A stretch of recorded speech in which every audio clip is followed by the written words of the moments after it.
Hello friends, good morning. তোমরা কেমন আছো? আশা করি তোমরা সবাই ভালো আছো। আর আজকে তোমাদের জন্য আমি আবার চলে এলাম গার্ডেনে। তোমাদের জন্য না, এমনি আসি, আমার প্রতিদিনকার কাজ থাকে। তো আজকে আমি এলাম জেড প্ল্যান্ট নিয়ে তোমাদের কাছে।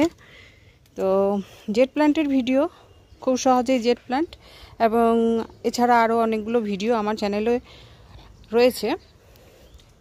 তো তারপরেও আজকে আমি আবার নতুন করে একটা ছোট্ট ভিডিও তোমাদের জন্য নিয়ে এলাম। দেখো আমার জেড প্ল্যান্টগুলো। এই বছর জেড প্ল্যান্টের ভিডিও এখনও পর্যন্ত দিইনি মনে হয়, সেই জন্যই নিয়ে এলাম। তো যারা নতুন আমার চ্যানেলে দেখছো স্পেশালি তাদের জন্য। তো তোমরা পুরনো ভিডিওগুলো দেখে নেবে, তোমরা পুরনো ভিডিও দেখলে ডিটেলসটা পেয়ে যাবে। তো আমার এই যে জেড প্ল্যান্টগুলো দেখছো, আমি কাটিং থেকে তোমরা আরামসে তৈরি করতে পারো, যে কোনো সিজনে তোমরা কাটিং থেকে তৈরি করতে পারো পালির মধ্যে বসিয়ে। আর খালি শীতকালে জেড প্ল্যান্টের গ্রোথটা মানে গ্রোয়িং পিরিয়ডটা থাকে না, একটুখানি তখন কম হয়ে যায়। তাছাড়া তোমরা সারা বছরই জেড প্ল্যান্টের কাটিং বসাতে পারো। যখন বসাবে বর্ষাকালেও বসাতে পারো, কিন্তু বালির মধ্যে বসিও। বালির মধ্যে বসালে খুব ভালো রেজাল্ট হবে। আর ছোট্ট ছোট্ট পটে বসিও। আর ফ্রেন্ডস, আমার যে জেড প্ল্যান্টগুলো তোমাদেরকে দেখায়, এদেরকে গ্রীষ্মকাল বলো, শীতকাল বলো, বর্ষাকাল বলো, সব সময়তে তোমরা রাখবে কি একদম ফুল সানলাইটে রেখে দেবে। আর প্রতিদিন জল দেবে।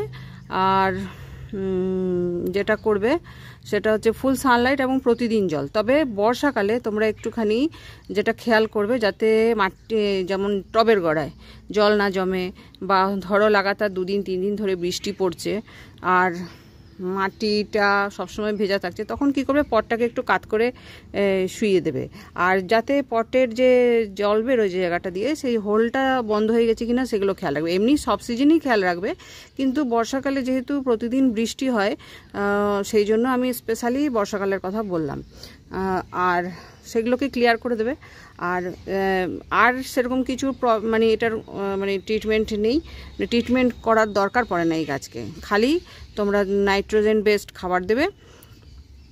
সে আমি যেমন কেয়ারই করি না এই সমস্ত গাছগুলোর জন্য, সেরকম যত্নই করি না। একবার খালি তাও তোমাদেরকে দেখিয়ে দিচ্ছি খুলে খুলে একটা গাছ। যেমন এই ফার্স্টে এই পটটাকে আমি তোমাদেরকে দেখাই। এই দেখো, তোমরা পটটা দেখলে বুঝতে পারবে, এটা জাস্ট আমি একটা পটের মধ্যে বসিয়ে রেখে দিয়েছি। এই দেখো, দেখেছো? এগুলো পটিং করার আমি টাইমই পাইনি, এরকম বসিয়ে রেখে দিয়েছি পুরনো পট থেকে উঠিয়ে। আমার কি হয়ে যায়, পটের প্রবলেম হয়ে যায় মাঝে মাঝে গাছ করতে করতে। তো পটের যখন দরকার পড়ে, শীতকালে অনেকগুলো ফুল হয়, তো শীতের পরে গ্রীষ্ম আসলে তখন ছোট ছোট যদি কোনো গাছ কিনি, সেগুলোর জন্য পটের প্রয়োজন হয়। আর শীতকালে আমি এরকম করি, মানে বর্ষাকালে কি করি, এগুলোকে বার করে রেখে দিই। অনেক সময় পটের অভাবের কারণে পুরো একদম রুট কাটি না, পুরো বার করে রেখে দিই। বার করে রাখার পরে শীতকালে এই টবগুলোতে আমি আবার ফুল করি। ফুল করার পরে আবার যখন খালি হয়ে যায়, শীতের ফুল সব শেষ হয়ে যায়, তখন আমি আবার এইগুলোকে পটিং মিক্স তৈরি করে খাবার দাবার দিয়ে আবার এই গাছগুলোকে বসিয়ে দিই। তখন হয়তো প্রয়োজন হলে একটু রুট কাটি, আর না প্রয়োজন হলে রুট কাটি না। দেখো, এইগুলো যেমন আমার করার সময় হয়নি, এগুলো এমনিই বসিয়ে রেখে দিয়েছি। এইগুলোতে খাবার দিয়ে বসিয়েছিলাম। এইটা যেমন ধরো খাবার দিয়ে বসানো আছে, এগুলো পুরো খাবার দিয়ে ভালো মতো বসানো আছে, এরকম নেই। এই গাছটাকে দেখো ফ্রেন্ডস, এই গাছটা কিন্তু খাবার দিয়ে বসানো নেই, এই বিনা খাবারেই বসানো আছে। এই বছর খাবারই দিইনি। দেখো, তোমাদেরকে তুলে দেখায়, বিশাল ভারী হয়ে গেছে। এটা মানে তলাটা ধরে নিয়েছে, ওপরটা উঠাতে পারছে না। দেখো, দেখতে পেরেছো? এটা জাস্ট একটা এমনি ছোটো পটের অভাবে আমি এরকম একটা ছোট পটে আমি বসিয়ে রেখে দিয়েছি। তো এইভাবে তো ভালোই আছে, কোনো অসুবিধা নেই। এরকমভাবেই আমি 4-5 বছর ধরে রাখছি। আর এই গাছটাকে দেখো ফ্রেন্ডস, এই গাছটা হচ্ছে তোমাদের খাবার দাবার দিয়েছি, ভালো মতো বালি, মাটি আর ভার্মি কম্পোস্ট দিয়ে এটাকে বসিয়েছি। তো এইটা একদম বসানো আছে, কিছুটা বসানো আছে, আর নিচটা আর কি বসানো আছে। এখানে 2-3 রকমের 2-3খানা গাছ আছে। দেখো, মাঝখানে ঘাস হয়ে গেছে। তো যেহেতু এখানে খাবার দেওয়া আছে, ভার্মি কম্পোস্ট এই বছরই দিয়েছি, মার্চ এপ্রিল মাসে। ভার্মি কম্পোস্ট, বালি, মাটির ওপরে 2-3টে গাছ আলাদা আলাদা করে বসানো আছে। এগুলো রুট মানে ধরে নিয়েছে নিচের মাটিটাকে, খেয়াল করলে বুঝতে পারবে। এইদিকে একটা ওদিকে একটা এরকম করে তিনখানা গাছ এখানে বসানো আছে। তো যেহেতু খাবার দিয়েছি সেহেতু এই গাছের পাতাকে তোমরা দেখলে একটুখানি খেয়াল করবে, পাতাগুলো একটু গ্রিনিশ ভাব বেশি আছে, একটু বেশ হেলদি আছে এবং মোটা মোটা আছে বেশি। কিন্তু এই গাছগুলোর পাতা কিন্তু অতটা গ্রিনিশ নয়, একটু লাইট গ্রিন হয়ে গেছে আর একটুখানি পাতলা, মানে থিকনেসটা তার একটুখানি পাতলা। এই একটুখানি ডিফারেন্স এগুলোর মধ্যে লক্ষ্য করা যায়। তোমরা যদি প্রপার ওয়েতে সিজন যখন আসবে এর, তখন ভালো মতো ভার্মিকম্পোস্ট বা গোবর পচা সার বা পাতা পচা সার, সাথে মাটি আর বালি আর ছোট্ট ছোট্ট পটে, এখানে অনেকগুলো গাছ আছে বলে আমি একটু বড় পটে বসিয়েছি, এই ছোট্ট ছোট্ট পটে যদি তোমরা বসাও, আর মাসের যদি তোমরা একবার করে অন্তত কম্পোস্ট সার দিয়ে দাও, তাহলে এর মানে গ্রোথ তো আরও ভালো হবে আর এর পাতাগুলো আরও সুন্দর হবে। তো এই গাছটা যতটা গ্রিন, এই গাছটা কিন্তু ততটা গ্রিন নয়। তো এইভাবেই করি। আর আমার কাটিংয়ের আর দরকার পড়বে না, কারণ আমার অনেকগুলো গাছ হয়ে গেছে, আর গাছ বাড়িয়ে আমি কি করব?